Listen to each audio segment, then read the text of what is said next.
അമ്മയുടെ അനവധിയായ അനുഗ്രഹങ്ങൾ ലഭിക്കുന്ന മാസമാണ്. അത് മെയ് മാസത്തിൽ അമ്മയുടെ വണക്ക മാസമാണ്. ഓരോ ദിവസവും അമ്മയുടെ വണക്കവും വായിക്കുകയും ദൈവവചന ശുശ്രൂഷ നടത്തുകയും അങ്ങനെ ഒരു പ്രത്യേക പരിചരണങ്ങൾ ആൾക്കാരെയുണ്ട്. അത് ലൈവായിട്ട് നിങ്ങൾ കാണാൻ പറ്റും. അതിനുവേണ്ടി നിങ്ങൾക്ക് വണക്കമാസം സ്വന്തമായിട്ട് ഏറ്റെടുത്ത് നടത്താൻ പറ്റും. അതുവേണ്ടി ഓഫീസുകളിൽ നിങ്ങൾ വണക്കം നിയോഗം എഴുതി കൊടുത്തിട്ട് രസീത് വാങ്ങേണ്ടതാണ്.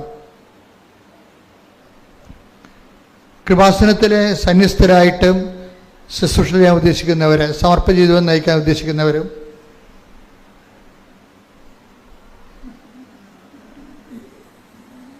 എൺപത്തിരണ്ട് 81 29 75 11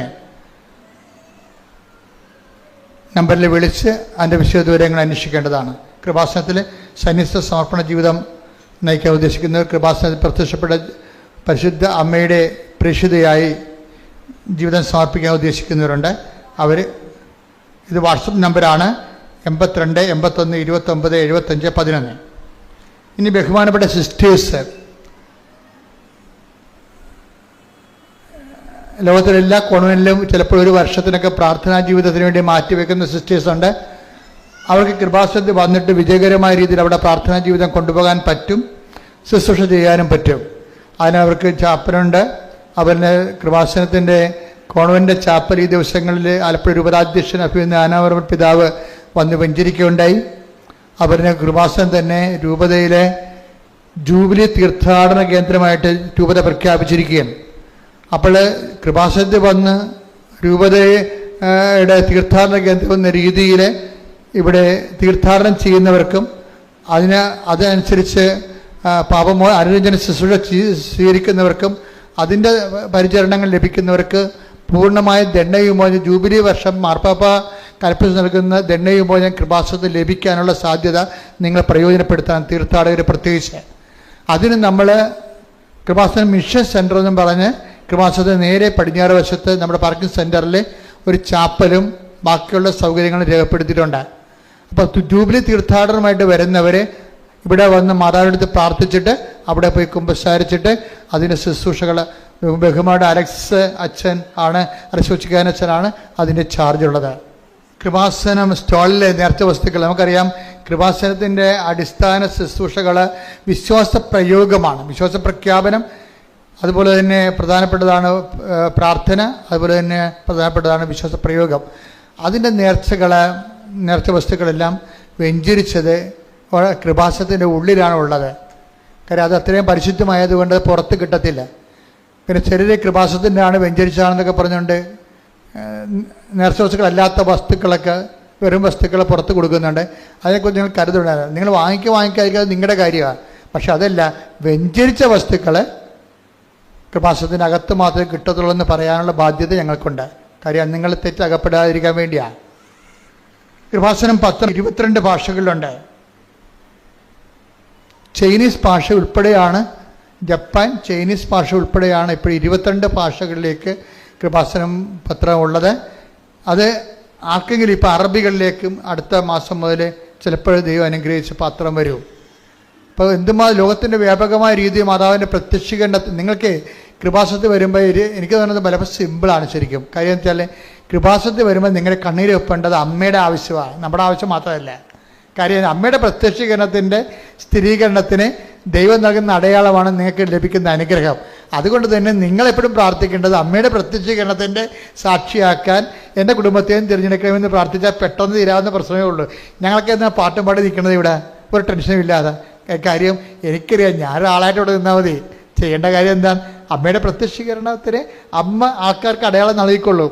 അപ്പോൾ നിങ്ങളിതൊന്നും അച്ഛൻ്റെ പേരില സ്ഥാപനത്തിൻ്റെ പേരിൽ ആട്രിബ്യൂട്ട് ചെയ്യേണ്ട കാര്യമൊന്നുമില്ല. അതൊക്കെ അവിടെ നിന്ന് മുകളിൽ നിന്ന് ചെയ്യേണ്ട കാര്യങ്ങളാണ്.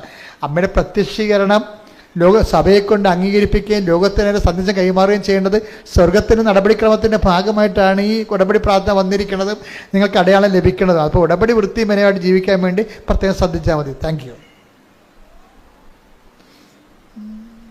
അഖണ്ഡ ജപമാല ഗ്രൂപ്പുകൾ നിങ്ങൾക്ക് ആരംഭിക്കാവുന്നതാണ്. ലോകത്തിൻ്റെ വിവിധ ഭാഗങ്ങളിൽ അഖണ്ഡ ജപമാല ഗ്രൂപ്പ് നടക്കുന്നുണ്ട്. 10-40 പേരുടെയൊക്കെ 50 മണി ആരാധന ഗ്രൂപ്പ് നടത്തുന്നുണ്ട്.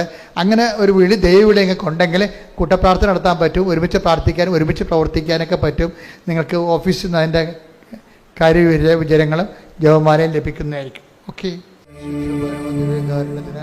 നേരവും ആരാധനയും സ്തുതിയും പുകഴ്ചയും ഉണ്ടായിരിക്കട്ടെ. പരിശുദ്ധ പരമദിവ്യകാരുണ്യത്തിന് നേരവും ആരാധനയും സ്തുതിയും പുകഴ്ചയും ഉണ്ടായിരിക്കട്ടെ. പരിശുദ്ധ പരമദിവ്യകാരുണ്യത്തിന് നേരവും ആരാധനയും സ്തുതിയും പുകഴ്ചയും ഉണ്ടായിരിക്കട്ടെ. എൻ്റെ പ്രിയപ്പെട്ടവരെ, ഉടമ്പടി ഒരു ജീവിതക്രമമാണ്.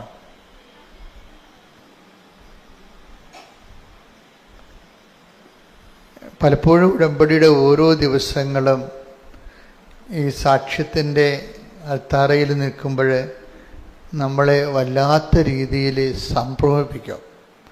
കാര്യം നാനാജാതി മതസ്ഥർ ഒരു ഷോർട്ട് ടൈമിൽ വെറും വളരെ ചുരുങ്ങിയ 4 മണിക്കൂറല്ലേ നിങ്ങൾ ഉടമ്പടി കാര്യങ്ങൾ ദൈവകാര്യം കേൾക്കാൻ വേണ്ടി ചെലവഴിക്കുന്നുള്ളൂ. 30 വർഷം ദൈവകാര്യം കേൾക്കാൻ വേണ്ടി ചെലവഴിച്ചതിനേക്കാൾ എക്സ്പീരിയൻസാണ് ചിലർ 40 വർഷമൊക്കെ ദൈവകാര്യം കേട്ടിട്ട് ഇന്ന് വരെ പച്ച പിടിക്കാത്ത ആൾക്കാരുണ്ട്. ഇത് 4 മണിക്കൂറാണിത് കേൾക്കണത്, ദൈവകാര്യം കേൾക്കണത്. പക്ഷെ അവരതിൻ്റെ അകത്ത് റൈറ്റ് ഇൻവെസ്റ്റ്മെൻറ്റ് നടത്തും. നമ്മൾ എന്ത് കേൾക്കുന്നു എന്നുള്ളതല്ല പ്രശ്നം. കേൾക്കുന്ന സമയങ്ങളിൽ തന്നെ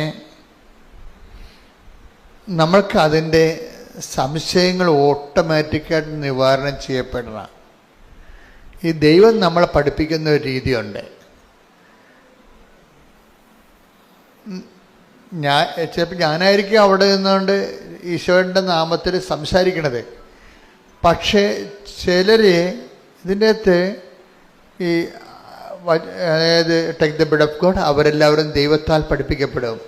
ശ്രുതിക്കട്ടെ ഹല്ലേലൂയ ഹല്ലേലൂയ ഹല്ലേലൂയ. യോഹന്നാൻ 6:45. യോഹന്നാൻ 6:45. അവരെല്ലാവരും ദൈവത്താൽ പഠിപ്പിക്കപ്പെട്ടവരാകും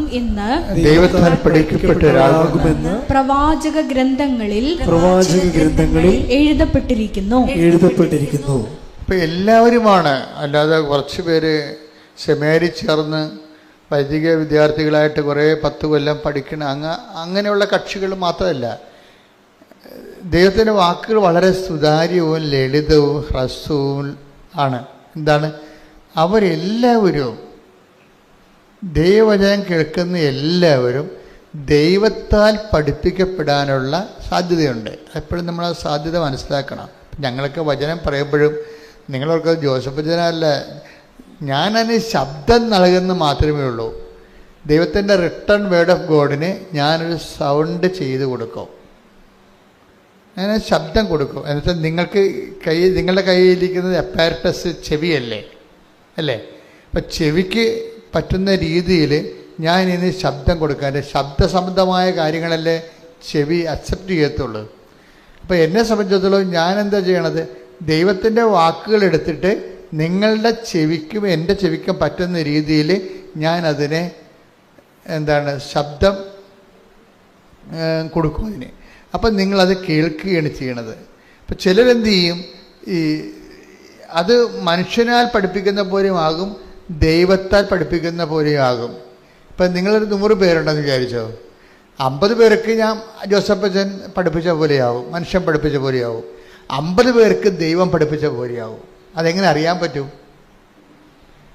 ചിലക്ക് കേൾക്കുമ്പോൾ തന്നെ സംശയങ്ങൾ ഓട്ടോമാറ്റിക്കായിട്ട് മാറിക്കൊണ്ടിരിക്കും, ചിലക്ക് സംശയങ്ങൾ വന്നുകൊണ്ടിരിക്കും. ഇതാണ് സംഭവം. ഈ സംശയങ്ങൾ വന്നുകൊണ്ടിരിക്കുമ്പോൾ അവർക്ക് ക്ലാരിഫിക്കേഷൻ കിട്ടണില്ല എന്നർത്ഥം. ക്ലാരിഫിക്കേഷൻ കിട്ടണില്ല. നമുക്ക് നമ്മൾ ഇരുട്ടത്ത് ഇറങ്ങി നടക്കുകയാണ്, നമുക്ക് വ്യക്തമായിട്ട് കാണാൻ പറ്റണില്ല എന്നുണ്ടെങ്കിൽ നടക്കാൻ പറ്റില്ല നമുക്ക്, അല്ലേ? നമുക്ക് ഇരുട്ടത്ത് നടക്കണം, അത് പവർ കട്ടാണെന്ന് വിചാരിച്ചോ, നമുക്ക് വ്യക്തമായിട്ട് കാണാൻ പറ്റണില്ലെങ്കിൽ നമുക്ക് നടക്കാൻ പറ്റത്തില്ല. കാര്യം വചനത്തെ സംബന്ധിച്ചിടത്തോളം വചനത്തെക്കുറിച്ചുള്ള ഒരു വാക്യം എന്ന് പറയുന്നത്, ദൈവത്തിൻ്റെ വചനം തൻ്റെ പാദങ്ങൾക്ക് ദീപവും പാതയിൽ പ്രകാശവുമാണ്. Take the word of God. 119 സങ്കീർത്തനം 105 തിരുവചനം. 119 സങ്കീർത്തനം 105 തിരുവചനം. അങ്ങയുടെ വചനം, അങ്ങയുടെ വചനം എന്റെ പാദത്തിന് വിളക്കും പാതയിൽ പ്രകാശവുമാണ്. അപ്പൊ ഓരോ വചനത്തിൻ്റെയും അതിൻ്റെ മിഷൻ എന്താണ്? ദൗത്യം.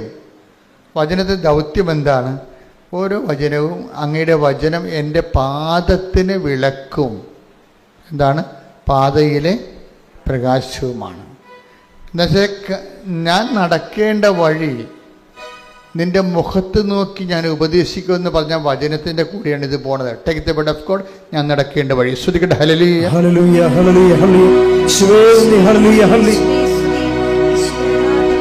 32 സങ്കീർത്തനം 8 തിരുവചനം. സങ്കീർത്തനം 32:8. ഞാൻ നിന്നെ ഉപദേശിക്കാം, നീ നടക്കേണ്ട വഴി കാണിച്ചു തരാം. ഞാൻ നിന്റെ മേൽ ദൃഷ്ടി ഉറപ്പിച്ച് നിന്നെ ഉപദേശിക്കാം.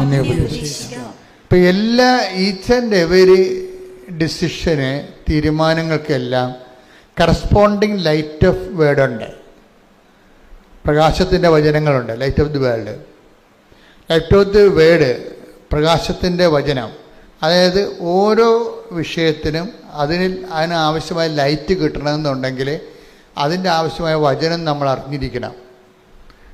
ഉടമ്പടിയിലെ ഒരു പ്രധാനപ്പെട്ട എക്സസൈസ് എന്താണ്? അരമണിക്കൂർ വചനം വായിക്കുക. പിന്നെന്താണ്?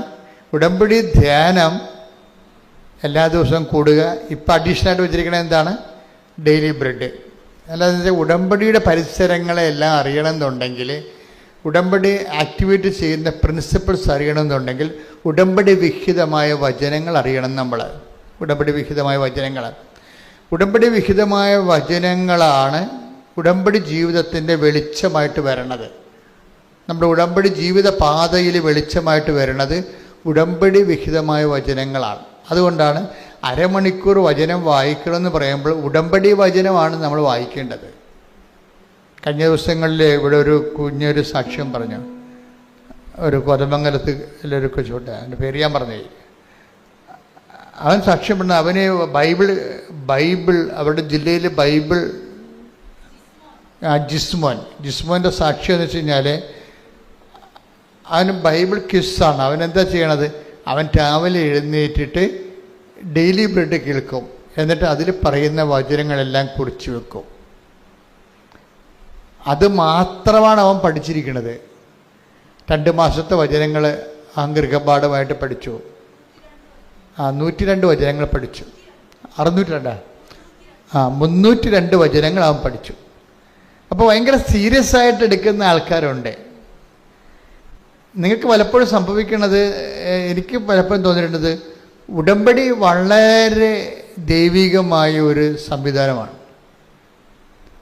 കാര്യം അത് എന്നെ ഞെട്ടിക്കണമെന്ന് പറഞ്ഞത്, ഞാനിപ്പോൾ അച്ഛനായിട്ട് 40 ഈ ശുശ്രൂഷ തുടങ്ങിയിട്ട് 10-39 കൊല്ലം ആയി, അപ്പം കഴിഞ്ഞു.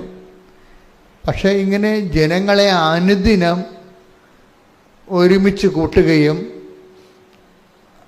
നാനാജാതി മതസ്ഥരെ അവരുടെ വേദന കാലങ്ങളിലെ കർത്താവിൻ്റെ സ്നേഹത്തിലേക്കും പരിപാലനയിലേക്കും വിളിക്കുകയും ചെയ്യുന്ന ശുശ്രൂഷ ഞാൻ എൻ്റെ ജന്മത്തെ കണ്ടിട്ടില്ല. ഞാൻ ചരിത്രം നല്ലവണ്ണം പഠിക്കുന്ന ആളാണ്. ഓരോ ശുശ്രൂഷകളും എന്ന് തുടങ്ങി.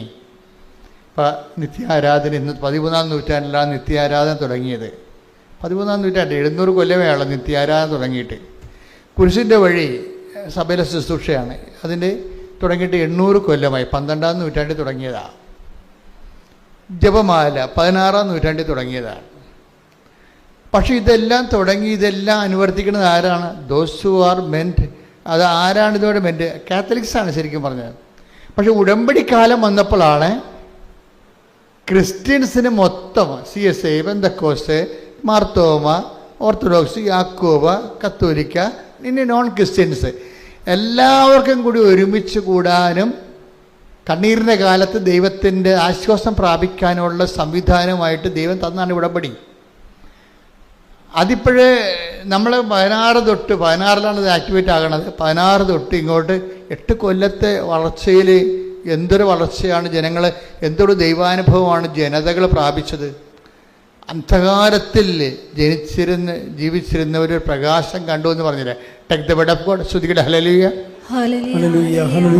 മത്തായി 4:16. മത്തായി 4:16. അന്ധകാരത്തിൽ സ്ഥിതി ചെയ്തിരുന്ന ജനങ്ങൾ വലിയ പ്രകാശം കണ്ടു. മരണത്തിന്റെ മേഖലയിലും നിഴലിലും വസിച്ചിരുന്നവർക്കായി ഒരു ദീപ്തി ഉദയം ചെയ്തു. അത് ഈശോനെ കുറിച്ചാണ് അത് പറയണത്. പക്ഷെ അതിൻ്റെ ഫലപ്രാപ്തി ഈശോന്റെ കാലത്ത് പോലും അതേസമയം തന്നെ വിജാതിയരും യഹൂദരുമൊക്കെ ഈശോയെ സ്വീകരിക്കുന്നതിന് ഭയങ്കരമായ തടസ്സങ്ങളുണ്ടായിരുന്നു. സഭയിൽ വിവാദങ്ങളായ പഠനങ്ങളൊക്കെ ഉണ്ടായത് അതുകൊണ്ടാണ്.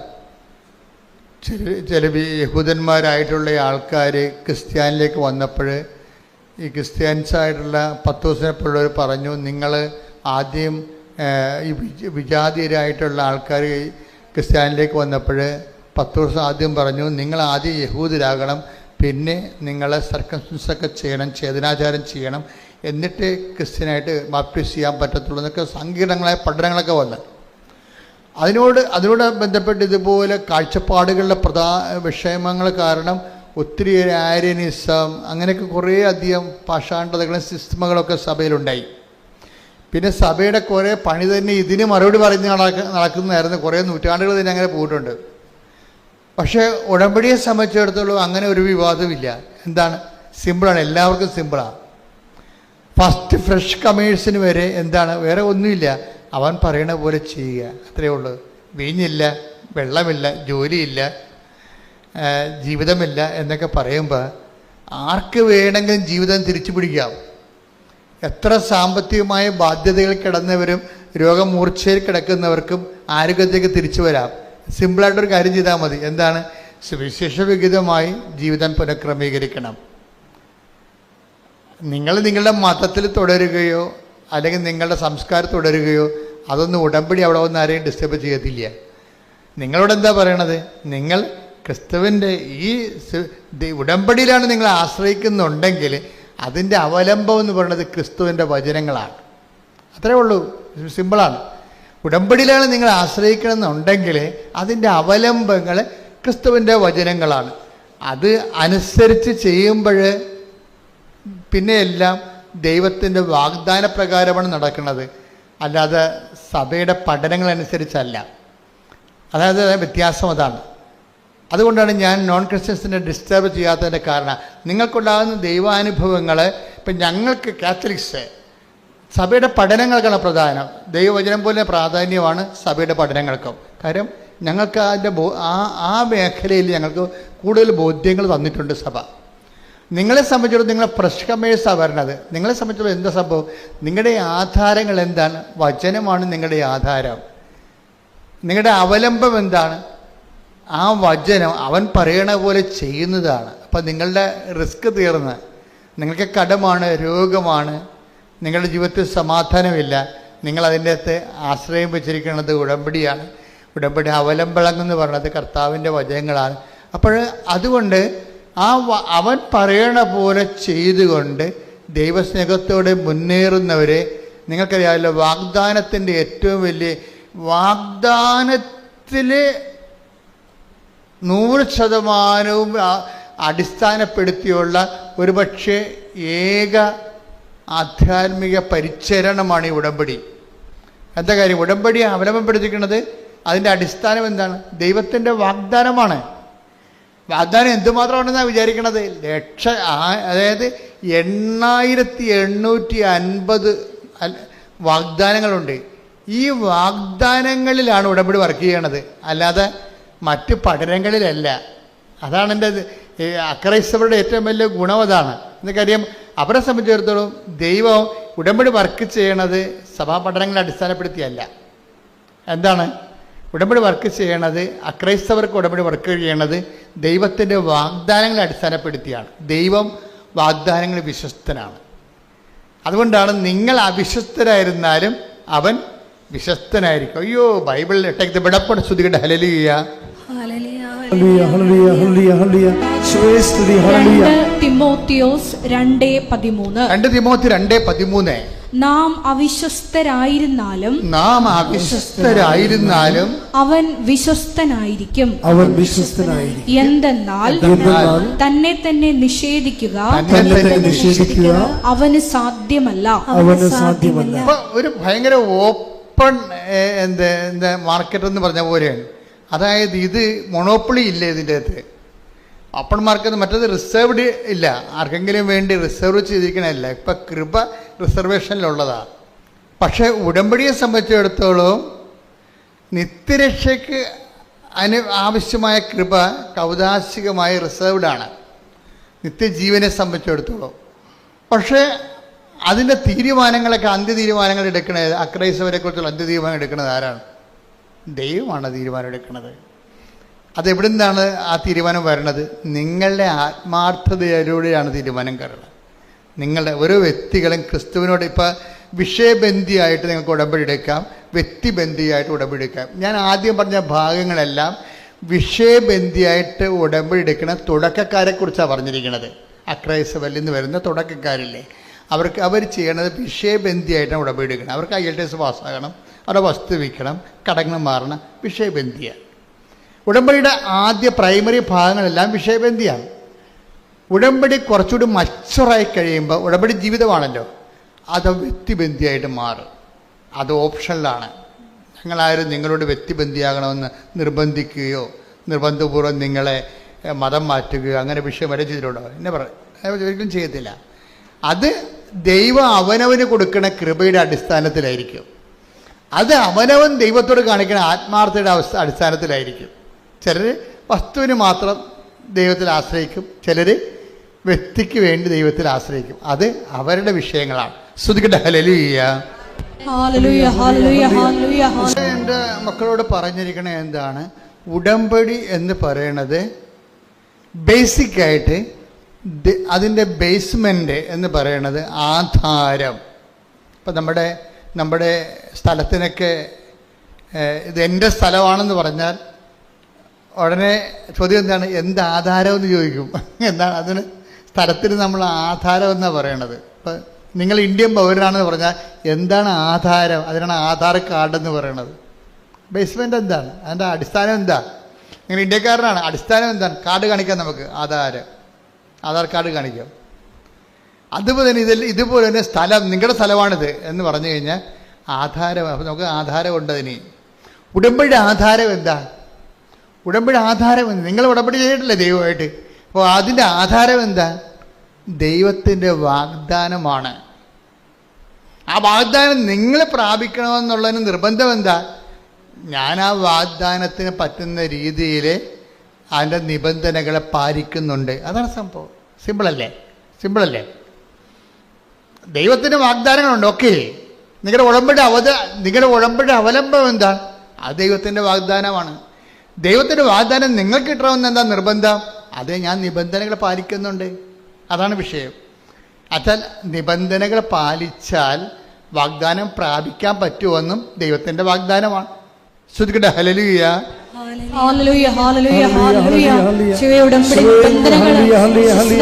പാലിച്ചുകൊണ്ട് വാഗ്ദാനങ്ങൾ കരയറ്റുവാൻ ഈ ആരാധനയിലൂടെ പ്രത്യേകം കരുണയാകണമേ. 19 സങ്കീർത്തനം 56-57 തിരുവചനങ്ങൾ. 119-56 തിരുവചനങ്ങൾ. അങ്ങയുടെ കൽപ്പനകൾ അങ്ങയുടെ കൽപ്പനകൾ അനുസരിച്ചു എന്നതാണ് എനിക്ക് ലഭിച്ച അനുഗ്രഹം. കർത്താവാണ് എന്റെ ഓഹരി. അവിടുത്തെ കൽപ്പനകൾ പാലിക്കുമെന്ന് ഞാൻ വാഗ്ദാനം ചെയ്യുന്നു. ഇപ്പോൾ ഉടമ്പടിയിൽ വരുന്നത് ദൈവത്തിൻ്റെ വാഗ്ദാനം വരുന്നുണ്ട്, ദൈവത്തിൻ്റെ നിബന്ധനകൾ പാലിച്ചുകൊള്ളാമെന്ന് നമ്മുടെ വാഗ്ദാനമുണ്ട്. കർത്താവിൻ്റെ കാലം വരുമ്പോഴേയും ആ ഓൾഡ് ടെസ്റ്റമെൻറ്റിൻ്റെ ഡിമാൻഡ്സ് മാറ്റണില്ല. കർത്താവ് അതിനെ ഉറപ്പിക്കുകയാണ് ചെയ്യണത്. അതിനെന്താ 15:7 വായിച്ചേ? യോഹന്നാൻ 15:7. നിങ്ങൾ എന്നിൽ വസിക്കുകയും നിങ്ങൾ എന്നിൽ വസിക്കുകയും എന്റെ വാക്കുകൾ നിങ്ങളിൽ നിലനിൽക്കുകയും ചെയ്യുന്നെങ്കിൽ ഇഷ്ടമുള്ളത് ചോദിച്ചുകൊള്ളുക, നിങ്ങൾക്ക് ലഭിക്കും. അപ്പൊ അവൻ പറയണത് പോലെ ചെയ്യുന്നത് എന്താണ്? ആ ചെയ്യുന്നത് ഒരു പ്രത്യേക ഇൻസിഡന്റിന് വേണ്ടി നമുക്ക് ലൊക്കലൈസ് ചെയ്യാൻ പറ്റും. ഒരു പ്രത്യേക കാര്യം സാധിക്കാൻ വേണ്ടി നമ്മൾ ദൈവത്തിൻ്റെ വചനങ്ങൾ പാലിച്ചു പോകുന്ന ഒരു മിനിമം പരിപാടിയുമായിട്ട് പോകാൻ പറ്റും. പക്ഷെ അതിൻ്റെ അടുത്ത സ്റ്റെപ്പുണ്ട്. എന്താണ് അടുത്ത സ്റ്റെപ്പ്? എന്താണ് ഈ 15:7 പറയണത്? നിങ്ങൾ എന്നിൽ വസിക്കുകയും പറഞ്ഞ നിങ്ങളിൽ എന്നിൽ വസിക്കുകയും എന്റെ വാക്കുകൾ നിങ്ങളിൽ നിലനിൽക്കുകയും ചെയ്യുന്നെങ്കിൽ ഇഷ്ടമുള്ളത് ചോദിച്ചുകൊള്ളുക, നിങ്ങൾക്ക് ലഭിക്കും. ഇതിന്റെ ഏറ്റവും ശ്രദ്ധേയമായ വാക്ക് എൻ്റെ വചനം നിങ്ങളിൽ നിലനിൽക്കുകയും ചെയ്യുന്നുവെങ്കിൽ എന്നുള്ളതാണ്. നമുക്കിഷ്ടമുള്ളത് എന്ത് ചോദിക്കാം? 6 കാര്യമല്ല 60 കാര്യം ചോദിക്കാം ദൈവത്തോട്. ഒറ്റ കണ്ടീഷൻ മാത്രമേ ഉള്ളൂ. എന്താ കാര്യം? വചനത്തിൽ നിങ്ങളെ നിലനിൽക്കണം. അപ്പോൾ ഈ ആഴ്ച നിലനിന്ന് അടുത്ത ആഴ്ച നിങ്ങളുടെ രീതിയിൽ പോയി കഴിഞ്ഞാൽ ഉടമ്പടി ബ്രേക്ക് ആവും. അതെപ്പോഴും നമ്മൾ ശ്രദ്ധിച്ച് മനസ്സിലാക്കണം. ഈ ആഴ്ച നമ്മൾ നിലനിൽക്കും, അടുത്ത ആഴ്ച അത് എപ്പോഴും ഉടമ്പടിയുടെ പഠനങ്ങളുടെ ഏറ്റവും പ്രധാന കണ്ടിന്യൂറ്റി, അത് പ്രധാനപ്പെട്ട വിഷയമാണ്. അതായത് ഉടമ്പടിയിൽ ഇപ്പം നിങ്ങൾ ഓർക്കും, ഞാൻ ഈ വെള്ളമൊക്കെ അടിക്കുന്ന ആളാണ്, അപ്പം ഇപ്പോൾ കൊച്ചിന് എൻ്റെ മകന് കാനഡയിൽ പോയി അവൻ്റെ PR കിട്ടാൻ വേണ്ടി ഞാനിനി കുറച്ച് നാളത്തേക്ക് വെള്ളമടിക്ക് നിർത്താം എന്ന് പറഞ്ഞാൽ അങ്ങനെയുള്ള ഒരു അഡ്ജസ്റ്റ്മെൻറ്റിന് ഉടമ്പടി വഴങ്ങത്തില്ല. നിങ്ങൾ ദൈവത്തെ ഇങ്ങനെ ഇതുപോലെ ഇച്ഛ വരപ്പിക്കും ദൈവത്തിന് അറിയാവുന്ന കാരണം അതുകൂടി കവർ ചെയ്താൽ പറയണത് നിങ്ങൾക്ക് ഇഷ്ടമുള്ള ചോദിക്കാം. പക്ഷേ എന്താ പ്രശ്നം? വചനത്തിൽ നിങ്ങളെ കണ്ടിന്യൂറ്റി നിലനിൽക്കണം. പ്രാർത്ഥിക്കുക, കർത്താവായ ദൈവമേ, അങ്ങയുടെ വചനത്തിൽ നിലനിൽക്കാൻ ആവശ്യമായ ദൈവസ്നേഹത്താൽ എന്നെ നിറക്കണമേ. ഇവിടെയാണ് ഞങ്ങൾ നിങ്ങൾക്ക് പരിചരണങ്ങൾ നൽകണത്. എന്താണ്?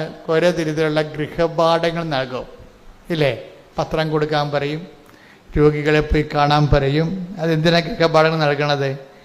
അതെന്നെ എല്ലാം ഉദ്ദേശം അത് ചെയ്യുമ്പോൾ നിങ്ങൾക്ക് പറ്റുന്ന അബദ്ധം, നിങ്ങൾ ആ ഒരു വിഷയത്തിന് വേണ്ടി വിഷയബന്ധിയായിട്ട് ചെയ്യും. അതൊന്ന് ഈ നമ്മൾ പ്രേക്ഷിത പ്രവർത്തനങ്ങൾ വിഷയബന്ധിയാകുമ്പോൾ ഉണ്ടാകുന്ന ഡ്രൈനെസ് ഭയങ്കരമാണ്. പ്രേക്ഷിത പ്രവർത്തനങ്ങൾ എപ്പോഴും വിഷയബന്ധി അല്ല. കാരണം നിങ്ങളുടെ IELTS-നോ നിങ്ങളുടെ മകളെ കെട്ടിക്കാനോ കെട്ടിച്ച മകൾക്ക് കുഞ്ഞുങ്ങളുണ്ടാകാനോ ഉള്ള വിഷയമായിട്ട് ബന്ധിയല്ല പ്രേക്ഷിത പ്രവർത്തനം. പ്രേക്ഷിത പ്രവർത്തനം വിഷയബന്ധിയല്ല. പലർക്കും പറഞ്ഞ അബദ്ധം അവിടെയാണ്. അവർ വിഷയബന്ധിയായിട്ടാണ് എന്താണ് ഞാനിങ്ങനെ പത്രം കൊണ്ട് കൊടുത്ത് പ്രേക്ഷിത പ്രവർത്തനങ്ങൾ ചെയ്യുന്നു.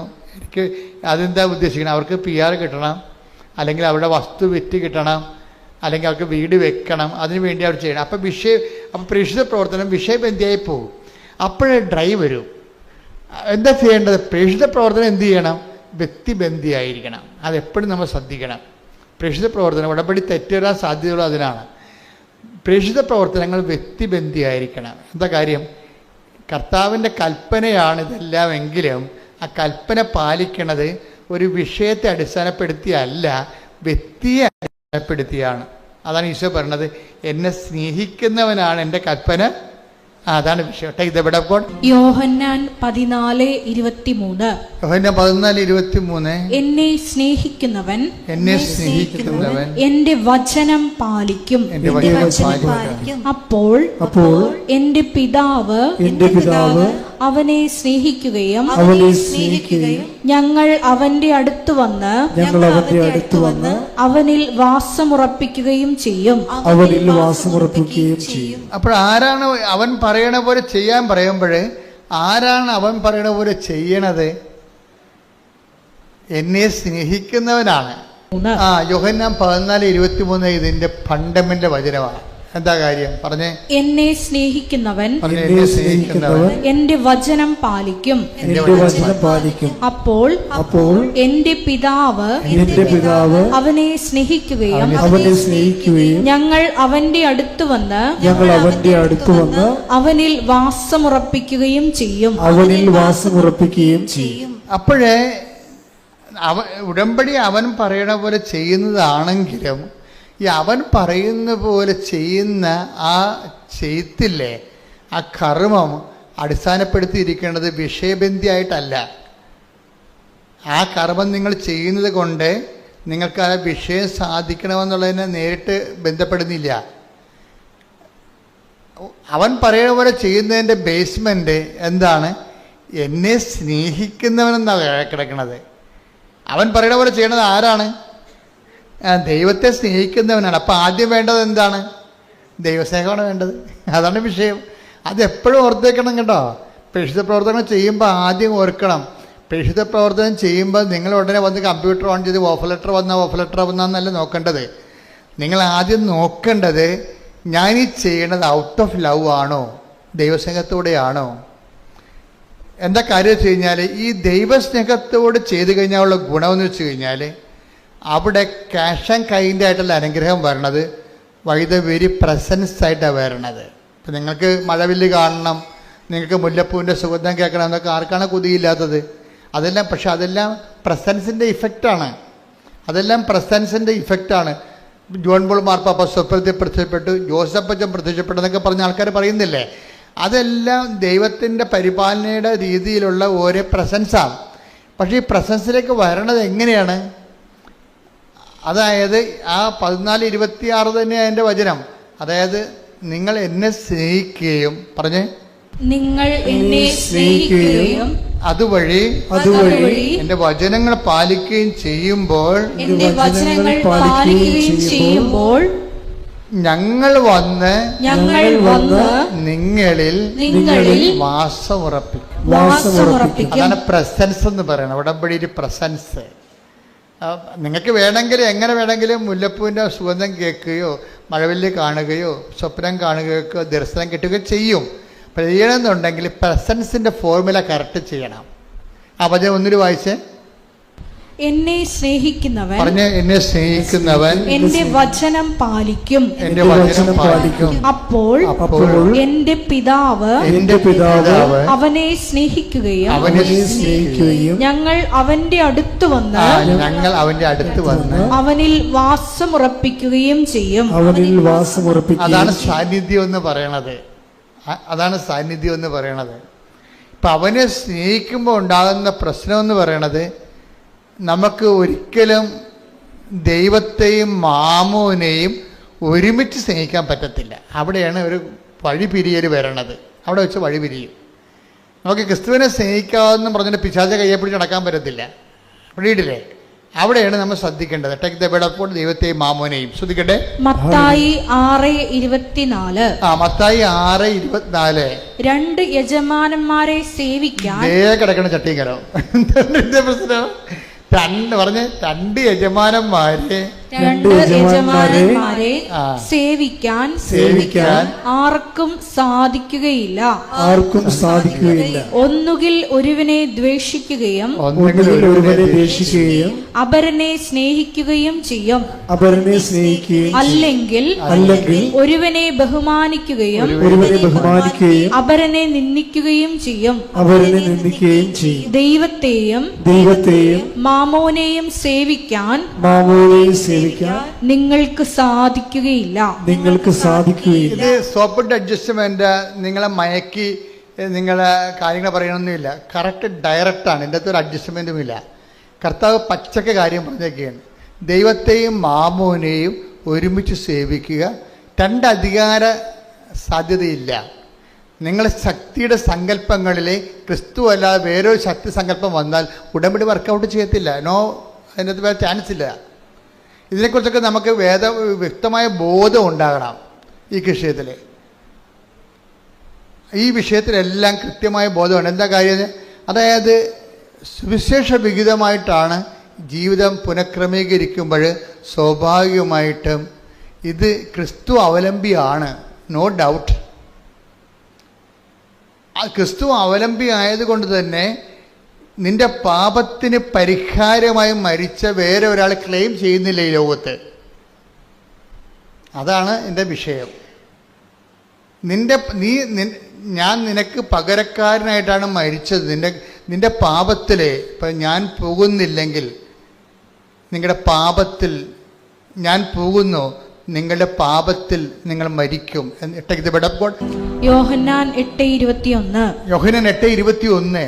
യേശു വീണ്ടും അവരോട് പറഞ്ഞു, ഞാൻ പോകുന്നു, നിങ്ങൾ എന്നെ അന്വേഷിക്കും, എന്നാൽ നിങ്ങളുടെ പാപത്തിൽ നിങ്ങൾ മരിക്കും. സിറ്റുവേഷൻ യേശുവിനെ റിജക്റ്റ് ചെയ്താൽ നമ്മുടെ മുമ്പിലുള്ള ഓപ്ഷൻ മരണമാണ്. അത് കൃത്യമായിട്ട് ബൈബിൾ പറയുന്നുണ്ട്, കൃത്യമായിട്ട് ഉടമ്പടി പറയുന്നുണ്ട്. എന്താ കാര്യം? ക്രിസ്തുവിനെ നമ്മൾ സ്വീകരിക്കുന്നത് നിത്യജീവന് വേണ്ടിയാണ്. അതാണ് വിഷയം. ക്രിസ്തു എന്ന് പറയുമ്പോൾ നിങ്ങൾ ഉടനെ ഭൗതികമായ ആനുകൂല്യങ്ങളും ധരിക്കരുത്. അതൊക്കെ ഇതിൻ്റെ ആദ്യത്തെ ABCD പരിപാടികളൊക്കെയാണ്. അതിൻ്റെ ഉദ്ദേശം എന്താണ്? നിന്റെ പാപത്തിന് നീ മരിക്കേണ്ടതിന് പകരമായിട്ട് മരിച്ചത് ഞാനാണെന്ന് വേറെ ആരും ക്ലെയിം ചെയ്തിട്ടില്ല. ക്രിസ്തുവിൻ്റെ കാലം വരെ ക്ലെയിം ചെയ്തിട്ടില്ല, ക്രിസ്തുവിന് ശേഷവും ക്ലെയിം ചെയ്തിട്ടില്ല. അപ്പോൾ നിന്റെ പാപത്തിന് നീ നിത്യമായി മരിക്കേണ്ട സാധ്യതയ്ക്ക് അതിന് തടഞ്ഞു നിർത്തിക്കൊണ്ട് കൊളംബസ് അമേരിക്ക കണ്ടുപിടിക്കുമ്പോൾ ഒത്തിരി പേര് അമേരിക്ക കണ്ടുപിടിക്കാൻ അറ്റ്ലാന്റിക് സമുദ്രത്തിലൂടെ പോയിട്ടുണ്ട്. ഇപ്പം സമുദ്രത്തിലേക്ക് വളർന്നു നിൽക്കുന്ന വലിയ മലയിൽ അവിടെ നോ മോർ ബിയോണ്ട് എന്ന് എഴുതി വെക്കും. കപ്പലുകാരെല്ലാം തിരിച്ചു പോകും. കാര്യം ഒരു മലയിൽ അപ്പുറത്തേക്ക് നമ്മുടെ കടലിലൂടെ പോയി കഴിഞ്ഞാൽ അപകടങ്ങളാണ്. കടൽ പിശാചുക്കളെ കൊന്നുകളെയും പിടിച്ച്. അതുകൊണ്ടാണ് നോ മോർ ബിയോണ്ട്, ഇനി പോകരുതെന്ന് എഴുതും. ഇപ്പോൾ കൊളംബസ് ആണ് ആ മലയും നോ മോർ ബിയോണ്ട്, ഇനി മുന്നോട്ട് പോകരുത് എഴുതിയിട്ടും പുള്ളിയുടെ പാക്കപ്പൽ പുള്ളി ഓടിച്ചുപോയി അമേരിക്ക കണ്ടുപിടിച്ച്. ഇന്ത്യയാണെന്നാണ് വിചാരിച്ചത്, പക്ഷെ അമേരിക്ക കണ്ടുപിടിച്ച് തിരിച്ചു വന്നിട്ട് ആ നോ വെട്ടിക്കളഞ്ഞ്. എന്താ കളഞ്ഞത്? എന്നിട്ട് അപ്പം എന്താ? ബിയോണ്ട്, മോർ ബിയോണ്ട്, ഇനിയും പോകാമെന്ന്. ഇതാണ് ക്രിസ്തു ചെയ്തത്. ക്രിസ്തുവിൻ്റെ കാലം വരെ മനുഷ്യൻ മരണത്തോട് തീരുകയാണ്. ക്രിസ്തുവിൻ്റെ കാലം മരണത്തെ ജയിച്ച് ഉത്ഥാനം ചെയ്ത് കഴിഞ്ഞപ്പോൾ ആ നോ മോർ ബിയോണ്ടിനെ നോ പോയി, മോർ ബിയോണ്ടായി. ജീവൻ്റെ ഈ ഭൂമിയുടെ ജീവിതത്തിന് ശേഷവും ജീവിതമുണ്ട്. അതാണ് അവൻ ജീവനെ പുനരുദ്ധരിച്ചു എന്ന് പറയണത്. ആ ജീവനെ പുനരുദ്ധരിച്ചു. അപ്പോൾ നമ്മൾ ക്രിസ്തുവിൽ വിശ്വസിക്കുക നമുക്ക് കിട്ടുന്ന ഏറ്റവും വലിയ വാഗ്ദാനം എന്താണ്? നിത്യജീവനാണ്. അതിൻ്റെയൊക്കെ ഒരു അടിസ്ഥാനമായ ആദ്യ രുചികളാണ് നമ്മൾ അനുഭവിക്കുന്ന ആദ്യ രുചികളില്ലേ. ഞാൻ ഈ ഉടമ്പടിയിലെ നിങ്ങളുടെ എല്ലാ ഭൗതിക സാക്ഷ്യങ്ങളെയും വിളിക്കാൻ ഇഷ്ടപ്പെടുന്നത് ഫസ്റ്റ് ടേസ്റ്റ് എന്ന് പറയും. ഫസ്റ്റ് ലവ് എന്നൊക്കെ പറഞ്ഞ പോലെ ഫസ്റ്റ് ടേസ്റ്റ്. എന്താണ് ഫസ്റ്റ് ടേസ്റ്റ് എന്ന് പറഞ്ഞാൽ? ആദ്യ രുചികൾ നിത്യതയുടെ മുന്നാസ്വാദനം വെച്ചുള്ള ആദ്യ രുചികളാണ് അനുഭവിക്കുന്നത്. അപ്പം ചിലർക്ക് നല്ല ആഴമായ ദൈവ സ്നേഹം കിട്ടും. അവർ പിന്നെയും മുന്നോട്ട് പോകും. ക്രിസ്തുവിൻ്റെ കൂടുതൽ അറിയുന്നതിന് വേണ്ടി മുന്നോട്ട് പോകും. അങ്ങനെ മുന്നോട്ട് പോകുന്ന ആൾക്കാർ ആണ് പിന്നീട് നിത്യജീവനിൽ ക്രിസ്തുവിനെ കണ്ടെത്തിയിട്ടുള്ളത്. ഞാൻ തിരുവുദ്ധാനത്തോട് ബന്ധപ്പെട്ട് വരുന്ന ദിവസങ്ങളായതുകൊണ്ടാണ് ഈശോ ഇതിലൂടെ ഇങ്ങനെ സംസാരിക്കണമെന്ന് ഞാൻ കരുതുന്നു. നിങ്ങൾ സ്തുതിക്കട്ടെ. ഹല്ലേലൂയ, ഹല്ലേലൂയ, ഹല്ലേലൂയ, ഹല്ലേലൂയ, ഹല്ലേലൂയ. ജ്ഞാനത്തിന്റെ വലിയ വചന രഹസ്യങ്ങൾ ഞങ്ങൾക്ക് വെളിപ്പെടുത്തുന്നതിന് നന്ദി പറയുന്നു. ഹല്ലേലൂയ, ഹല്ലേലൂയ. മഹത്വം, മഹത്വം,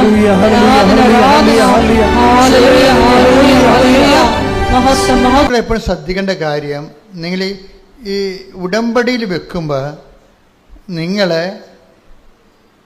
ഈ ദൈവ സാന്നിധ്യത്തിന് വേണ്ടി വേണം. നിങ്ങൾക്കറിയാവില്ലേ എപ്പോഴും ചെയ്യേണ്ടത്. ഇപ്പോൾ എങ്ങനെയെങ്കിലും ഒന്ന് ജയിച്ചാൽ മതി എന്നും പറഞ്ഞാണ് ചില ആൾക്കാർ പരീക്ഷ എഴുതണത്. പക്ഷെ ചിലർ പരീക്ഷ എഴുതുന്നത് അങ്ങനെയല്ല. അവർക്ക് ആദ്യത്തെ 10 റാങ്കിൽ എവിടെയെങ്കിലും കയറി പറ്റണമെന്ന് എഴുതത്തുള്ളൂ. അതാണ് വ്യത്യാസം. ആ വ്യത്യാസമുണ്ട്. ചിലർ പറയണത് എങ്ങനെയെങ്കിലും ജയിച്ചാൽ മതിയെന്ന. ആ സർട്ടിഫിക്കറ്റ് കിട്ടിയാൽ നമുക്ക് പൊടികോരി തിന്നാൻ പറ്റത്തില്ല.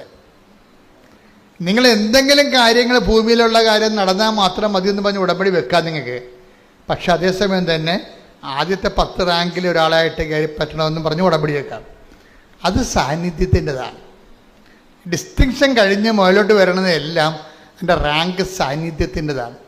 നിങ്ങളെന്തിനാണ് ഉടമ്പടി എടുക്കേണ്ടത്? കർത്താവിൻ്റെ സാന്നിധ്യം അനുഭവിക്കണമെന്ന് ഉടമ്പടി എടുക്കണം. പറഞ്ഞ മനസ്സിലായ? അല്ലാതെ വസ്തു വിൽക്കണമെന്ന് പറഞ്ഞാൽ അതൊക്കെ നടക്കണം, ഈസിയായിട്ട് നടക്കുന്ന കാര്യങ്ങളാണ്.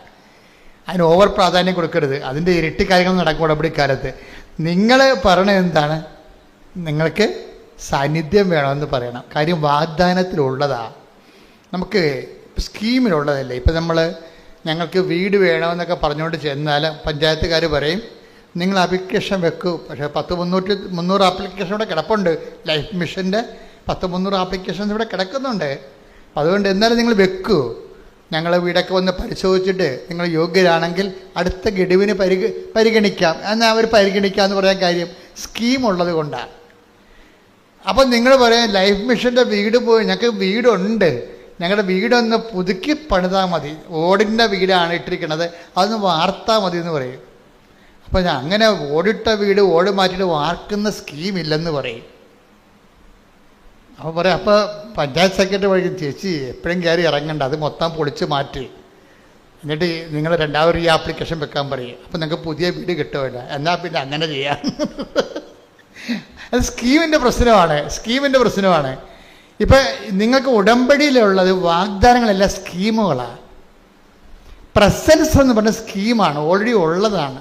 ഉള്ള കാര്യം നമുക്ക് ചോദിക്കാം, ഇല്ലാത്ത കാര്യം ചോദിക്കാതിരുന്നാൽ മതി. ഉള്ള കാര്യം ചോദിക്കാം, അത് സ്കീമിലുള്ളതാണ്. എന്താണ്? നിങ്ങൾ എന്നെ സ്നേഹിക്കുകയും എൻ്റെ കൽപ്പന നിങ്ങൾ പാലിക്കുകയും ചെയ്താൽ ഞങ്ങൾ വന്ന് നിങ്ങളിൽ അപ്പോൾ സ്കീമിലുള്ളതാണത്. അപ്പോൾ നമുക്കെന്ത് ചോദിക്കാം? കർത്താവ് ഞാൻ ഉടമ്പടി വെച്ചിട്ടുണ്ട്, പല കാര്യങ്ങളൊക്കെ ഉണ്ട്, മഴ കെട്ടിക്കണം, തന്നെയല്ല മറ്റേ ആ ഇംഗ്ലണ്ടിൽ പോയ കൊച്ചിൻ്റെ ജോലി രണ്ടാമത് വിസ പുതുക്കി കിട്ടണില്ല, അതൊക്കെ ശരിയാണ്. പക്ഷേ എൻ്റെ മനസ്സിലുള്ളത് എനിക്ക് നിന്നെ കാണണം, അതാണ് വിഷയം. അപ്പോസ്തലന്മാരൊക്കെ ആദ്യം വന്നപ്പോൾ ചോദിച്ച ചോദ്യം അതാണ് ഈശോയ്ക്ക് ഇഷ്ടപ്പെട്ടത്. മനസ്സിൽ ഈശോയോട് ചോദിച്ചേ, റബ്ബി വേറെ ആർ യു ലിവിങ്? ഒയ്യോ ഭയങ്കര, അതായത് വേറെ are you living? Take the bed of God. Sudhikita hallelujah. Hallelujah, hallelujah, hallelujah, hallelujah, hallelujah. Yeshua nandi hallelujah, hallelujah. Yeshua hallelujah, hallelujah, hallelujah. Yeshua ആരാധന. യേശു തിരിഞ്ഞ് അവർ തന്റെ പിന്നാലെ വരുന്നത് കൊണ്ട് ചോദിച്ചു, നിങ്ങൾ എന്തന്വേഷിക്കുന്നു? അവർ ചോദിച്ചു, റബ്ബി, ഗുരു എന്നാണ് ഇതിനർത്ഥം. അങ്ങ് എവിടെയാണ് വസിക്കുന്നത്? അവൻ പറഞ്ഞു, വന്നു കാണുക. അവർ ചെന്ന് അവൻ വസിക്കുന്നിടം കാണുകയും അന്ന് അവനോട് കൂടെ താമസിക്കുകയും ചെയ്തു. അപ്പോൾ ഏകദേശം 10 മണിക്കൂറായിരുന്നു. അപ്പൊ ഇതിനകത്ത് വരുന്നൊരു വിഷയം, കർത്താവിനോട് ചോദിക്കുന്ന ചോദ്യം എന്താ? നിങ്ങൾ എന്താണ് അന്വേഷിക്കണമെന്നാണ് ചോദിക്കണത്. പക്ഷെ അവർ ഉത്തരം പറയണത് ആരെ അന്വേഷിക്കുന്നു എന്നതിനാണ്. അവിടെ ഭയങ്കര ട്വിസ്റ്റാണ് ശരിക്കും പറഞ്ഞാൽ. എന്താണ് അന്വേഷിക്കണമെന്നാണ് ചോദിക്കണത് കർത്താവ്. അപ്പോൾ പറയും, ഞാൻ എൻ്റെ പരീക്ഷ ജയിക്കാൻ വേണ്ടിയാണ് അന്വേഷിക്കുന്നത്. എന്നുവെച്ചാൽ നിൻ്റെ കയ്യിൽ നിന്നുള്ള ആനുകൂല്യങ്ങളാണ് അന്വേഷിക്കുന്നത്. അപ്പോൾ കർത്താവും ചോദിക്കണത്, നിങ്ങൾ വല്ല എൻ്റെ പുറകെ വരുന്നുണ്ടല്ലോ, നിങ്ങൾ ആനുകൂല്യങ്ങളാണോ അന്വേഷിക്കുന്നത് എന്ന് ചോദിക്കുമ്പോൾ അവർ പറയും, ആനുകൂല്യങ്ങളല്ല, we want to know that where you are living. നീ എവിടെ താമസിക്കുന്നു എന്നറിയണം, വചനത്തിൻ്റെ കൂടെ എവിടെയാണെന്ന് അറിയണം. അയ്യോ, എന്നാ ചോദ്യമാണ് ചെയ്യണത് ശരിക്കും പറഞ്ഞാൽ, എന്നാ ഉത്തരവാണ്. നീ എവിടെയാണ് താമസിക്കുന്നത്? അപ്പോൾ കർത്താവ് ചോദിക്കണം, നിങ്ങൾ എന്താണ് അന്വേഷിക്കണതെന്നാണ്.